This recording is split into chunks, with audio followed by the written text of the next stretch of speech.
Mr. Vance, this did not happen by accident. Those were the exact words the tow truck driver said as he wiped the thick grease off his forehead and stepped away from my lifted pickup truck.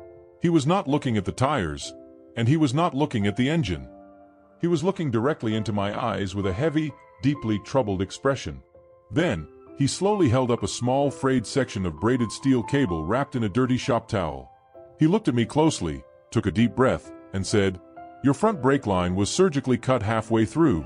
You were not supposed to crash gently on a turn. You were supposed to lose everything at 50 miles an hour." I stood there on the cold, wet gravel of my driveway, staring at the shredded metal without uttering a single word. My heart was not racing because of the terrifying near miss on the steep mountain highway just 2 hours ago. My heart was racing because I suddenly understood why my son-in-law had offered to check my fluid levels right before I left the house. He was not checking whether my truck was safe for the long road trip. He was checking whether I was about to drive straight off a cliff. Before we dive deeper into what happened next, please take a quick moment to hit the like button, subscribe to the channel, and drop a comment down below letting us know where in the world you are tuning in from today. If you have ever been stabbed in the back by someone you welcomed into your home with open arms, this story is for you. My name is Arthur Vance. I am 58 years old, and for more than 3 decades of my life, I ran a precision automotive and heavy machinery repair shop. In my line of work, a fraction of a millimeter is the absolute difference between an engine running smoothly for 1,000,000 miles or tearing itself to pieces on the open road. I spent my entire adult life reading complex blueprints, listening to the subtle clicks of failing motors, and paying close attention to small details that most ordinary people completely overlook. 3 years ago, I decided it was finally time to step back from the hard labor. I sold my main commercial garage, kept my private, custom-built workshop behind my rural home, and set aside a very comfortable financial nest egg for my daughter, Clara. Clara was my absolute world. Her mother passed away from a painful illness when Clara was only 12 years old, and from that heartbreaking day forward, it had been just the two of us fighting through life together. I raised her, I protected her, and I promised myself that she would never have to worry about her financial security. Then, 2 years ago, came a man named Greg. Greg walked into my daughter's life like a shiny, high-end car salesman. He was all smooth talk, expensive tailored suits, and flashy smiles. But there was absolutely zero substance under the hood. He claimed to be a high-yield independent financial consultant. But as far as I could tell from watching him carefully, his actual job consisted of wearing designer clothes purchased on maxed-out credit cards and pitching ridiculously risky investment schemes to vulnerable people at local golf clubs. From the very first day Clara brought him home for dinner, I felt a heavy, cold knot in the pit of my stomach whenever Greg was in the room. It was not just a father's natural protective instinct over his only daughter. It was the calculated way his eyes constantly scanned my property, assessing the value of everything I owned. When I generously bought them a starter home as a wedding gift, set on 2 beautiful acres of land, Greg did not say a genuine thank you. Instead, he looked at the deed documents and immediately asked if the surrounding woodland was zoned for commercial subdivision. About 6 months ago, Greg's delicate financial house of cards began to crumble. I did not need to be a certified accountant to see the obvious signs of desperation written all over his face. He started showing up at my workshop completely unannounced, wandering around the machinery while I worked. He would lean against my tool benches, casually bringing up the topic of my life insurance policy, my land holdings, and how unfortunate it was that my entire estate was locked away inside a private legal trust that Clara could not touch while I was still breathing. I remember one clear Sunday afternoon when Greg leaned against the hood of my freshly polished classic car with a cold bottle of beer.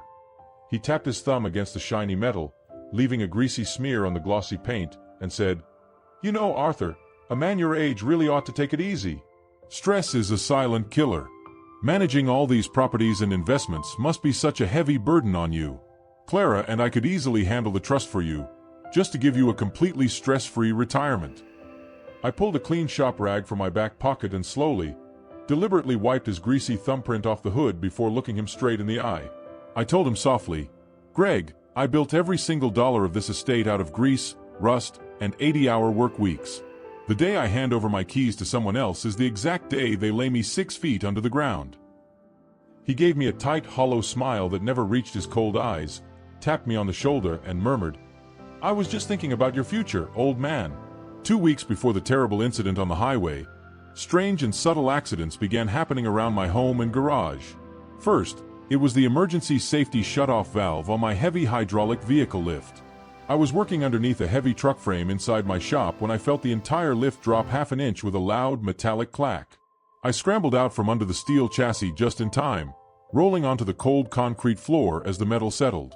When I inspected the pressure release valve with a working light, the heavy steel safety locking pin had been completely removed.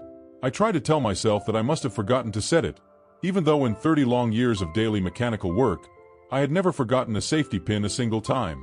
A few days later, the middle step on my wooden basement stairs cracked straight through under my foot while I was carrying down a heavy box. I caught myself on the handrail, narrowly avoiding a nasty fall down 12 steps. When I took a flashlight and examined the underside of the broken oak board, I saw clean, straight saw marks along the wood grain. Someone had deliberately scored the underside of the step so it would snap under the weight of a full-grown man. I began to feel like a man living inside a quiet, dangerous nightmare. But I did not panic. Working 40 years around heavy, dangerous machinery teaches a man one fundamental rule. Every effect has a clear cause. Panic makes a person careless. Calm observation keeps a person alive. Without telling my daughter, and without mentioning it to a single living soul, I quietly ordered a set of high-definition, motion-activated security cameras. They were clever little devices, completely disguised to look like ordinary smoke detectors and outdoor floodlights. I installed them discreetly around my workshop, along the dark edges of the driveway, and inside the main garage bays. I set them up to transmit directly to a secure cloud server that only I could access through my phone. Then came that gloomy, rainy Thursday afternoon. Greg pulled up to my house in his least luxury vehicle. He claimed he was just stopping by to drop off a fresh bag of organic coffee that Clara had bought for me. But he was acting unusually nervous and chatty. He kept pacing back and forth across the kitchen floor, hovering near the windows, adjusting his collar, and checking his watch every few minutes. Suddenly, he turned to me with a forced grin and said, "Hey Arthur, I noticed your brake lights were flickering strangely when you pulled into the driveway earlier today. Why don't you let me take a quick look under the vehicle for you? Or better yet, why don't you walk down to the main road and check the mailbox while I pop the hood and top off your windshield fluid?" I looked at him calmly and replied that my brake lights were working completely fine, as I had just inspected the wiring 2 days ago. Greg laughed, a nervous and sharp sound, and insisted, "No, really, I swear I saw them flickering as you pulled up. Go grab your mail from the box down the lane. It is raining, and I will take care of the fluids for you so you do not have to worry about it." I pretended to play along with his strange suggestion. I grabbed my heavy rain jacket, put on my boots, and started walking down the long quarter-mile driveway toward the main road. But the very second I stepped past the thick bend in the trees, where I was completely hidden from the house, I pulled my smartphone out of my pocket. I opened the live video feed from the hidden camera mounted directly above the driveway bay. What I saw on that small screen made the blood in my veins run completely cold. Greg was not topping off windshield fluid. He had pulled a heavy pair of industrial wire cutters out from the inner pocket of his coat. He dropped down on one knee, pulled on a pair of rubber gloves, and crawled partially under the front driver's side wheel well of my pickup truck. Through the clear lens of the camera, I watched him carefully reach behind the tire and cut into the braided steel brake line. He did not sever it entirely, because that would have caused hydraulic fluid to pool onto the concrete driveway right away, alerting me before I left. Instead, he scored the line with surgical precision, cutting it just enough so that a sudden hard press on the brake pedal at high speeds would burst the remaining metal threads and cause total, instant hydraulic failure. When he finished his dirty work, he wiped his gloved hands on a rag, stood up, and looked around the empty yard with a cool, relaxed posture. He actually smiled to himself, humming a quiet tune as he adjusted his jacket and walked back toward his car. A second later, my phone vibrated softly in my palm. It was a text message from Greg. It read, "Hey Arthur, topped off your fluids for you. I have to rush off to an important business meeting now. Take good care of yourself out there on the roads today." I stood there by the wooden mailbox in the falling rain, feeling the cold drops soak through my canvas coat. I did not scream. I did not run back up the long driveway to physically confront him. I knew that if I confronted him right then and there, he would simply deny everything. He would claim it was a terrible misunderstanding, or he would spin a clever lie that would trap my daughter in a painful, heartbreaking emotional nightmare. A man who attempts to murder you in cold blood for your life savings does not deserve a heated confrontation. He deserves absolute, methodical, and total destruction. I immediately picked up my phone and called my longtime friend Frank, who ran a local towing and recovery service. I told Frank to bring a flatbed truck to the end of my lane, load my vehicle onto the back without driving it a single yard, and haul it directly into his secure shop. Once the truck was safely inside Frank's facility, I had him inspect the underside, photograph every single inch of the damaged brake line under bright lighting, and write up an official, legally binding mechanic's affidavit explaining the exact nature of the sabotage. Once that was done, I went to work setting my own trap. First, I called my personal estate attorney for an urgent, confidential meeting. I made a very strategic update to the legal terms of my private trust. I did not remove my daughter Clara from the documents. Clara was entirely innocent in this situation, merely blinded by the emotional manipulation of a sociopath. Instead, I modified the executor clauses. In the event of my unexpected death or medical incapacitation, the entire estate, including all bank accounts, land deeds, and physical assets, would be immediately frozen. The assets would be placed into a strict third-party corporate audit for 5 full years before a single dollar could ever be released to anyone. Furthermore, I added a binding legal clause that completely barred any spouse of a beneficiary from holding power of attorney over the funds under any circumstances. Next, I did some deep diving into Greg's mysterious financial firm. Using my old professional contacts in forensic accounting, I pulled up Greg's commercial registration records, his official tax filings, and his private client accounts. What I uncovered was a massive mountain of hidden debt, illegal transfers, and sheer desperation. Greg had not simply lost money in bad market investments. He had illegally embezzled nearly $450,000 from a group of prominent real estate investors who trusted him. His legal deadline to return those missing funds was less than 30 days away. If he failed to cover the massive deficit, he was facing immediate federal charges for wire fraud, grand larceny, and spending years in prison. He had been desperately counting on my accidental death, knowing that my extensive life insurance policy paid out a sum of $1.5 million. He intended to use my death to pay off his debts, cover his tracks, and play the grieving son-in-law hero. He had literally built his entire financial survival plan upon the idea of my quiet, sudden grave. So, I decided to give him the exact scenario he was so desperately waiting to see unfold. I went home quietly and parked my secondary sedan inside the garage.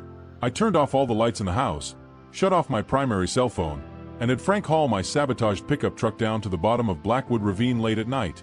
It was a notorious quiet stretch of mountain road known for sharp turns and deep drops. We carefully positioned the damaged truck against a smashed metal guardrail, deployed the interior airbags, dropped some artificial blood onto the driver's seat, and left the driver's side door resting wide open. I was not hurt. I was not even inside the vehicle when any of it happened. But to any officer or driver passing by in the dark hours of the morning, it looked like a violent, high-speed brake failure off the edge of the cliff. While the fake crash scene was being discovered by the authorities, I sat quietly inside a small motel room 3 towns over, staring at my open laptop screen, calmly watching the dominoes begin to fall one by one. Early the next morning, the local police department officially notified Clara and Greg that Arthur Vance's pickup truck had been found destroyed at the bottom of the ravine, with blood traces on the steering wheel airbag and the driver nowhere to be found. By noon that exact same day, Greg had already placed an urgent call to my estate lawyer's downtown office.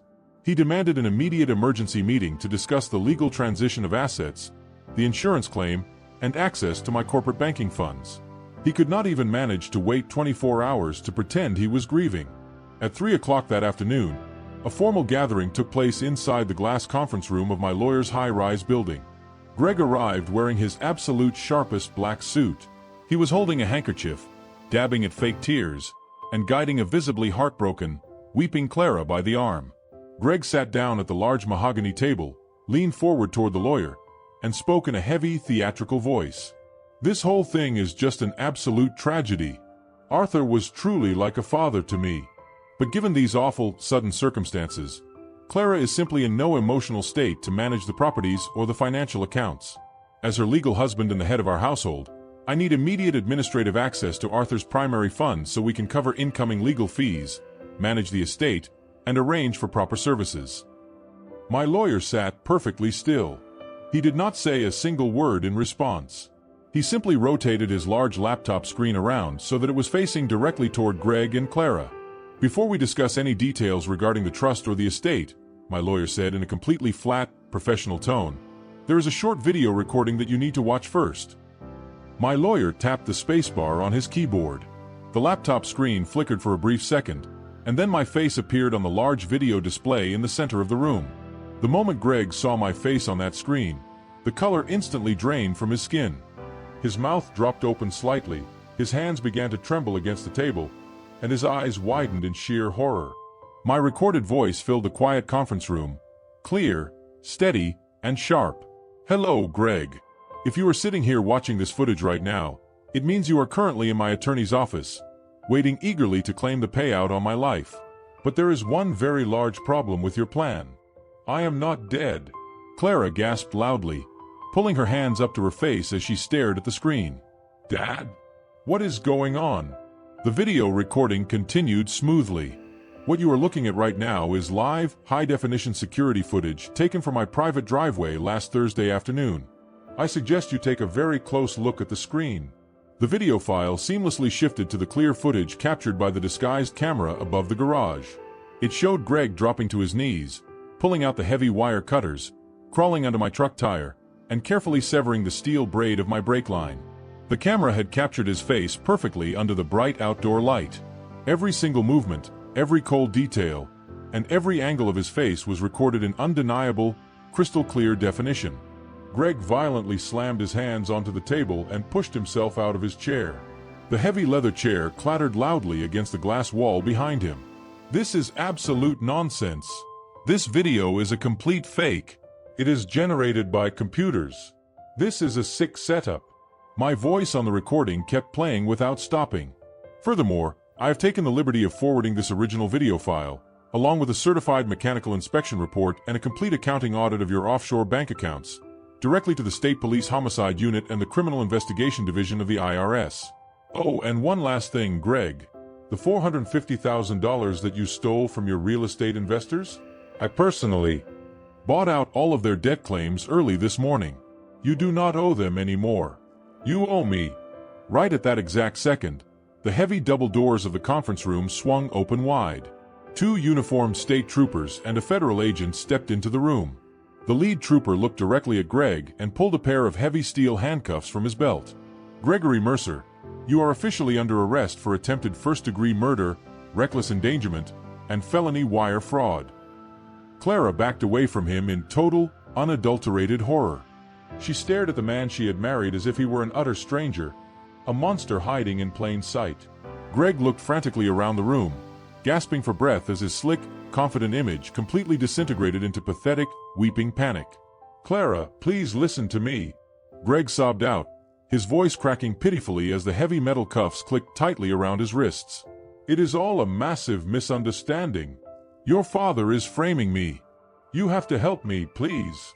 Clara stood tall, wiped the tears from her face, looked him dead in the eye with a gaze colder than ice, and said softly, "Do not ever say my name again."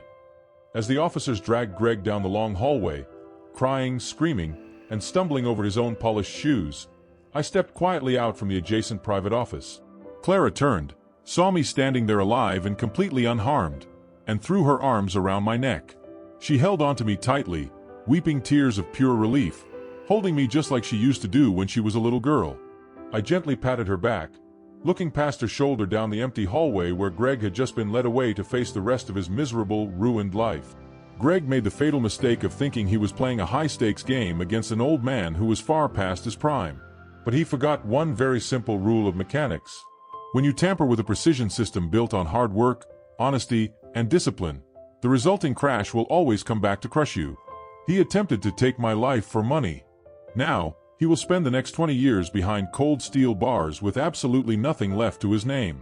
If seeing a toxic person get hit with the exact justice they deserve brought a sense of satisfaction to your day, please hit that like button right now. Do not forget to subscribe to the channel for more stories just like this one, and drop a comment down below to share your thoughts on the story. Stay safe out there, trust your instincts, and we will see you in the very next narrative.